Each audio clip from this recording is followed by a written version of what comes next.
দেখো দুপুরের খাবার খেতে আমরা বসে গেছি। ওর অবশ্য খাওয়া হয়ে গেছে, আমারও অনেকটা হয়ে গেছে। তো খাবারে কি আছে, মানে মার ভাত, আলু সেদ্ধ, সাথে একটু আচার।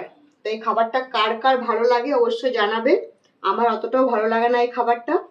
তো ব্যাপারটা হচ্ছে আজকে বাড়িতে আমাদের সেভাবে কেউই নেই। তো বাবুরও মানে বাবু এই খাবারটা বেশ পছন্দ করে, সাথে ও পছন্দ করে। তো ভাবলাম, ও বললো কি এটাই বানাতে। তো আমি আর নিজের জন্য কিছু বানানো না, ভাবলাম এটাই আমি খেয়ে নিই। আর মানে একার জন্য তো আর বানাতে ইচ্ছা করে না, তাই বানালাম না। এটাই আমি খাচ্ছি। তো তোমাদের কার কার এই খাবারটা ভালো লাগে কিংবা কার কার ভালো লাগে না অবশ্যই জানাবে।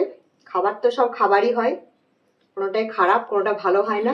তো পছন্দ নিজের নিজের, তবুও কখনো কখনো অন্যের পছন্দের সাথেও চলতে হয়।